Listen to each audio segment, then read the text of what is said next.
kale kusema kyonna gy'osinzira okuba nga ate otulaba subscribinga ku mukutu guno okusobola okuba nga ate ofuna videos ezifanaganako bwe ziti yonna gy'owangala mu bitundu by'ensi nkubuuzaako ne nkwebaza okubeera nga ate otwegasseeko olunaku olwaleero tuli ku Lutikko e Namirembe era nga ekituleese olunaku olwaleero ate kwe kusabira omubiri gw'omugenzi Edith Katende Mufumbiro era nga ye mukyala wa Wayiso Mufumbiro. Bw'oba wakutunuza maaso parking almost zonna zijjudde nga abooluganda emikwano ne bannabyabufuzi naddala okuva mu kibiina kya National Unity Platform bazze okusobola okubeerawo ng'ate basabira Edith ono yavudde mu bulamu bw'ensi eno olunaku olw'eggulo era ng'abadde alwanagana n'ekirwadde kya kansa ow'amabeere. Ekirwadde ekyo kimulumidde okumala akaseera naye mabegakaawo kyayongera nekinyiinyiitira okumaliriza ng'avudde mu bulamu obw'ensi eno. Wabula bino byagenze okubeerawo ng'ate omwami we Wayiso Mufumbiro taliiwo, ali mu kkomera. Olunaku olw'enkya tusuubirayo kkooti tomanya byagenze bino okubeerawo ng'omulamuzi yawenga ennaku z'omwezi 10 olunaku ate Wayiso alina okudda okusobola okubeera ng'ate awulira ensalawo ye mu kusaba okuweebwa bail okusigala ng'ate agendebwe afuna eddembe lye eryakaseera. Naye kino kigenza okujja ng'ate obwetaavu maybe bweyongedde lwa nsonga nti mukyala we ate yamaze okuva mu bulamu obw'ensi eno. Olwaleero mu kusaba okwetabiddwamu akolanga pulezidenti w'ekibiina kya NUP Lina Zedriga obwa kyabazinga bukiikiriddwa bamuyita Ssaabawolereza waayo, then abakulembeze mu kibiina kya NUP, Ssaabawandiisi, Leader of Opposition, ababaka ba Parliament abaliyo ku kaadi ya National Unity Platform saako n'abo abaddeyo naye nga tebagenda kudda ate n'abo abapya nabo babaddewo bangi nnyo, ba councillors n'abakulembeze naddala mu kibiina kya NUP tubalabyeko mu bungi.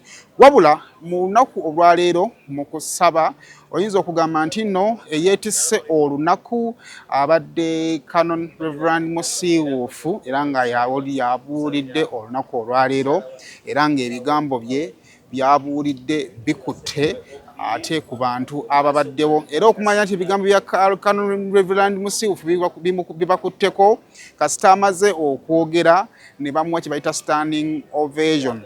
Standing ovation bwe bantu okuyimirira ne bakuba engalo okulaga okusiima n'okumatira ku bigambo bye byawadde. Ndowooza nga sinnagenda mu maaso kansooke nkuwa ebigambo bya Canon Reverend Musiiwuufu abuulidde ate olunaku olwaleero.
naye waliwo abantu bakuteba abantu beebuuza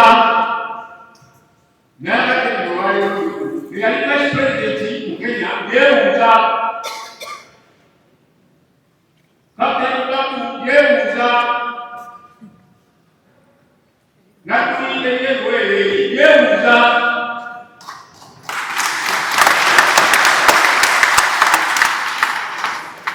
abantu bali kwebuuza omwana wange yakwaki abasajja abakulu abo n'abaani basula bakaaba emirembe tegiriwo abantu bakaaba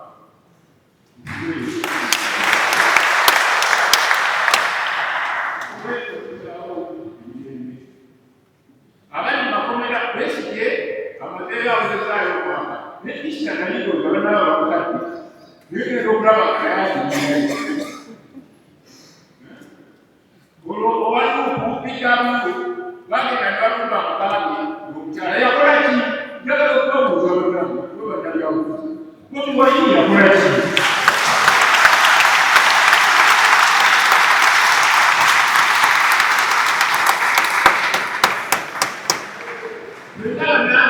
we are entitled. No. Twagala kumusha. Tiyakola bwati kukola kubange mutala kumufya abana balira kutisa. Mu Uganda yeye mutulire ni watu. Abero kufanya abantu bakisha mtu kwa bani kasete abantu na wale wakatengaya.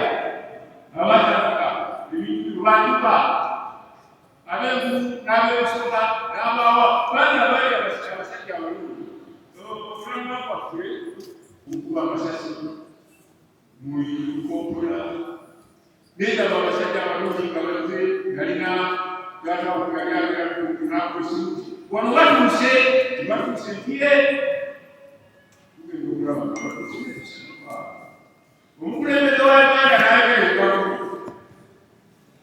wakati yaliongera abafaulina n'abantu mutawala wa Afrika be bantu abatayagala kukola ki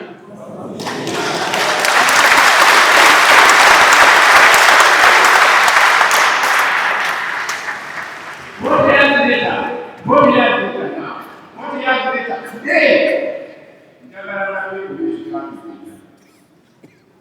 wali basikamu okubayi wabawuli uweze kama kwenda ninaweza ila haipati mbagamba wewe kama kwenda mnakora chini kula kusaka pia huko kuungana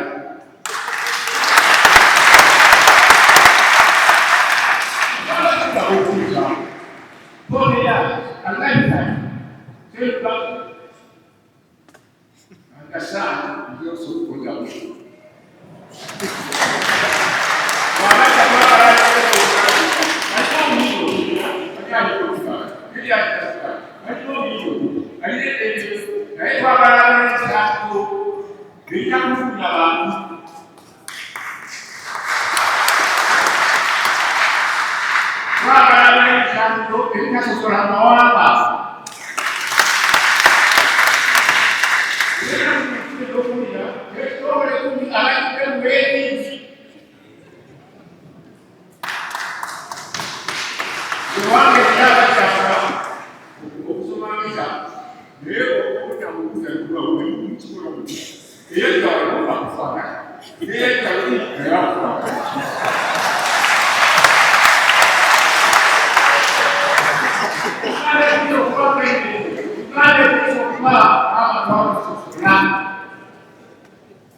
Lakini watu kama mwana ekisalifa ngagala wetula kukipiira njagala manyi yoyo yakola kino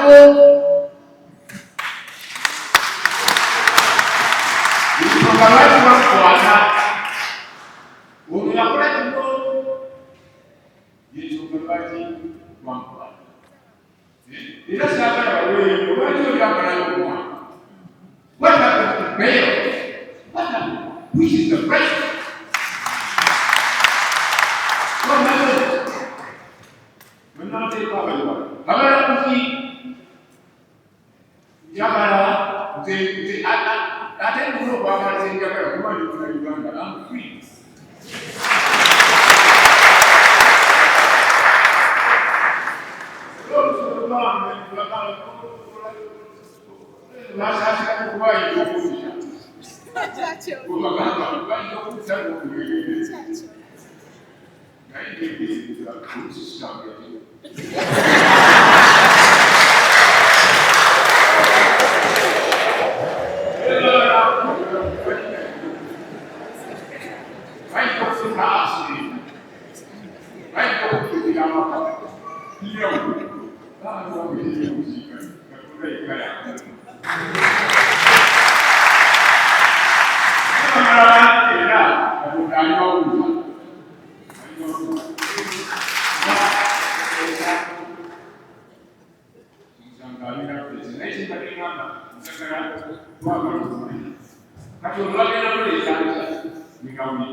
Baba,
natali omwana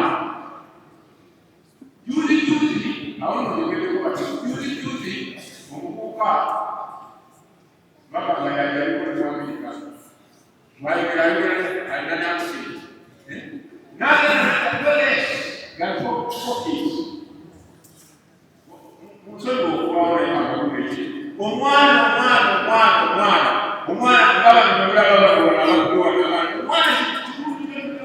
okumuyigesa nalikuti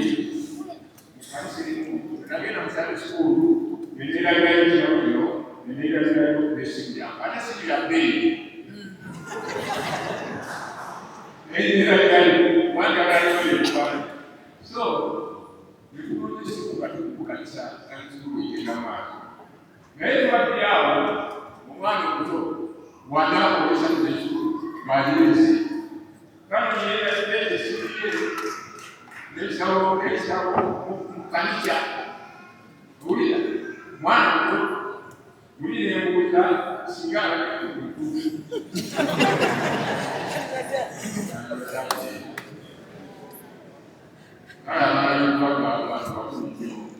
nakatetiisa omuntu ayambaye Bisa, ada ini, wantu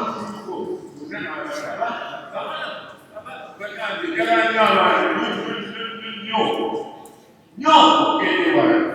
Bila walau ada itu nasamba, mutara kumwana. Ini dari ucapu, sama kumwana.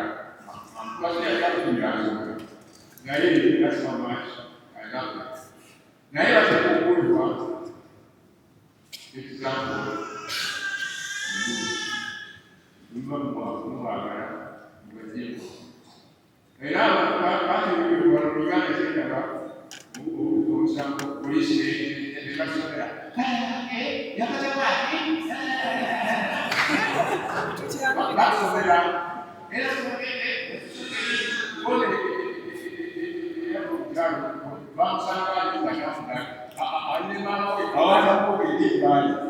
ese tocar para cobrar conmigo, mi banda.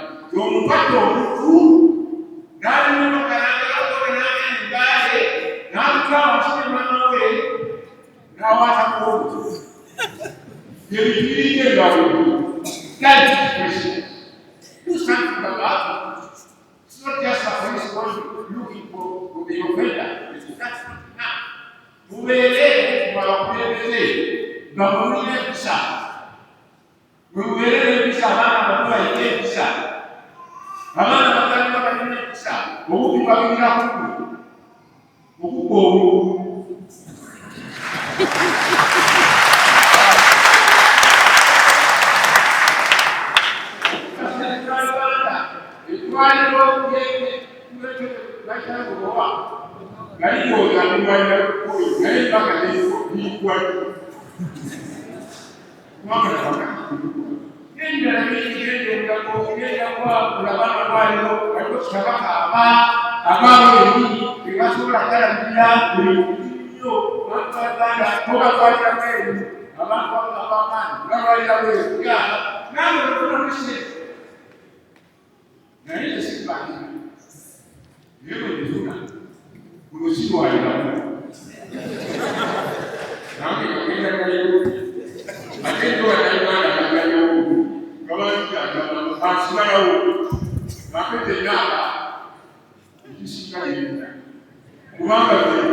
Baba.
For men, it's not possible.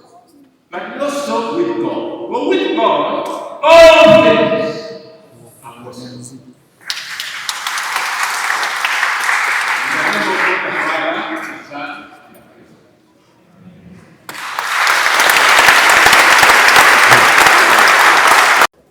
Kale eyo no yabadde Canon ebigambo bibadde bingi nnyo byogedde nga bwe biri abantu ne bagamba bannange Canon abadde atya Canon oyinza omugeraageranyaako ku nzija ya Father Musaala twali mu lumbe twali mu kusabira radio we yakwata ku ba celebrities n'abagamba ebigambo naye ne Canon musiiwuufu ebigambo bye abyogedde bwato now families boogedde bangi nnyo ngenda kuwaako abamu naye omu kubasinze okukaabya abantu yabadde mutabani wa Alex Waiswa Mufumbiro eyinza ogamba nti ebigambo byabyogedde innocently naye amakulu g'ebigambo bye bireetedde abantu okureflectinga mu mbeera kitaawe gy'alimu essaawa zino omwana takaabye naye ate abantu abadde bawuliriza ebigambo bye ng'ayogera ku taata we n'obulamu ng'ayogera ku maama we n'obulamu nga bwe bugenda okubeera nga maama we taliiwo bibadde bigambo ebikutte ku bangi omuntu mwengenda okugattira n'obubaka bw'abamu kwabo abooluganda ng'ate boogera. Because even though she's not around, we can't stop what we are doing right now. Now because she's not around, we can still do what we are doing. Right now she's even still with us here. She's down in our hearts. All of us, she's with us. We can't just stop working because she's not around. We can continue working. We can continue learning. And by the way, not the only one who can talk, but others are also there. By the way, I'm called Aaron James Wavamwino, for those who don't know me. And by the way, since yesterday, I was so heartbroken because my mom was around. But since I have other people, someone wise once told me that I have other mothers, other fathers. So even though they are not around, I still have other mothers and fathers. And my mom was always once told me that we have to reap what we sow. But even though she's not around, I promised her an aggregate that I promised her that I'll get it. Even for those who are not around, I will get that aggregate. I will study hard and I get that aggregate. Not only me, I cannot just say I cannot get it. God is there with me. I will do that aggregate very hardly. I will do it. I know I can do it when my mom is around. Because when I am alone, she was there for me. But even I didn't know how to write my name by the way Wavamwino. But she's the one who told me.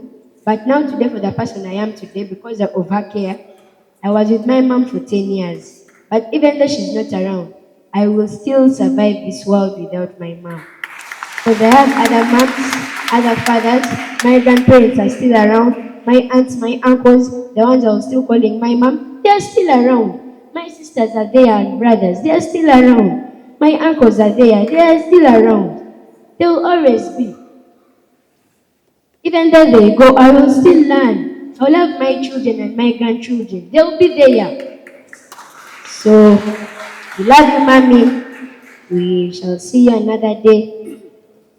So, this one is called Adonia Frederick Itazi. For him, he's 7 years old, and I mean, he's 8 years old. He just made 8 in February when my mom is still around.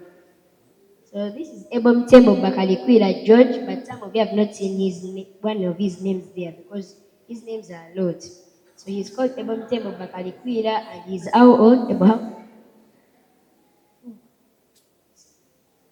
I'm 4. He's 4 years old. So I also have Atalia Atara Goshen Stasuta.